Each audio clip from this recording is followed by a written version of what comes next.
ৰান্ধনীগৰাকীৰ দৰমহা বঢ়াব পৰা নাই।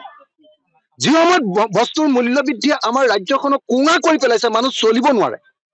যি সময়ত সকলো ব্যৱসায়ী ব্যৱসায় মন্দা, যি সময়ত কন্ট্ৰেকচুৱেল আপোনাৰ NHM-ৰ কৰ্মচাৰীসকলক কন্ট্ৰেকচুৱেল চুক্তিভিত্তিক কৰ্মচাৰীসকলক চাকৰি আমি নিয়মীয়া কৰিব পৰা নাই, যি সময়ত সৰ্বশিক্ষাৰ চুক্তিভিত্তিক কৰ্মচাৰীসকলৰ চাকৰি আমি নিয়মীয়া কৰিব পৰা নাই, সেই সময়ত আমি আমাৰ নিজৰ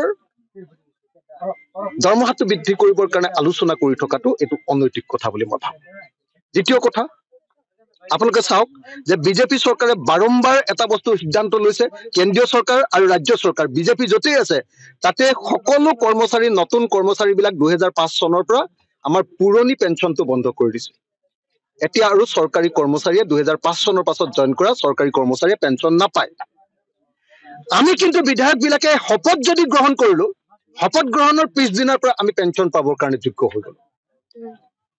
আমি একদম পেঞ্চনটো নিজে পামেই, তাকো ফেমিলি পেঞ্চনো আমি পাম, আৰু ফেমিলি পেঞ্চন পোৱাই নহয়, এতিয়া পেঞ্চনৰ পৰিমাণ বৃদ্ধি কৰিবৰ কাৰণেও আকৌ আমি লাগিছো। কোনো সময়ত আমি বানপানীৰ সময়ত এই কথাটো লাগিছো।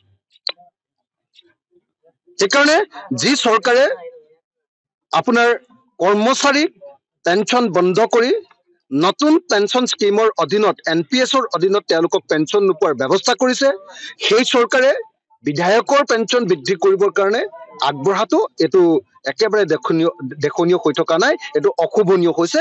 আৰু সেইকাৰণে এই মুহূৰ্তত মই অসম বিধানসভাত MLA সকলৰ, মন্ত্ৰীসকলৰ, মুখ্যমন্ত্ৰীৰ, বিৰোধী নেতা আৰু আমাৰ অধ্যক্ষসকলৰ, অধ্যক্ষ উপাধ্যক্ষ সকলোৰে দৰমহা বৃদ্ধিৰ প্ৰসংগটো নুলিয়াবৰ কাৰণে আহ্বান জনাইছো।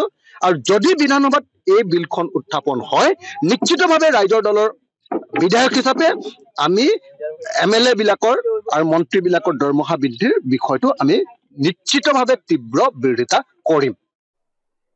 গতিকে পুৰণি পেঞ্চন ব্যৱস্থাটো কিয় প্ৰয়োজন, নতুন পেঞ্চন ব্যৱস্থাটো কিয় নালাগে, অখিল গগৈৰ সেই বক্তব্যত শুনিবলৈ পালে। যিসকলে এতিয়ালৈকে এই ভিডিঅ'টো চালে, মই সকলোকে এটা কথা ক'ব বিচাৰিছোঁ, ফেচবুকত ইনটেক্ট উইথ SG বুলি আমাৰ পেজটো আছে, ফেচবুক পেজটো, সেই পেজটোত আপোনালোকে ফ'ল' লাইক কৰি থ'ব, কমেণ্টত আৰু কমেণ্ট বক্সত আৰু ডেছক্ৰিপশ্যনত, এই ভিডিঅ'টোৰ ডেছক্ৰিপশ্যনত আমি দি থৈছোঁ, সেইটো চাব পাৰিব। আৰু ওপৰত গৈ এই ইউটিউব চেনেল খোলাৰ লগে লগে ওপৰত গৈ যিটো লিংক দেখা পাব, তাতে আপোনালোকে ক্লিক কৰিলে ফেচবুকৰ লিংকটো তলৰ ফালে দেখিব। গতিকে সেইটো আপোনালোকে লাইক আৰু ফ'ল' কৰি ৰাখিব।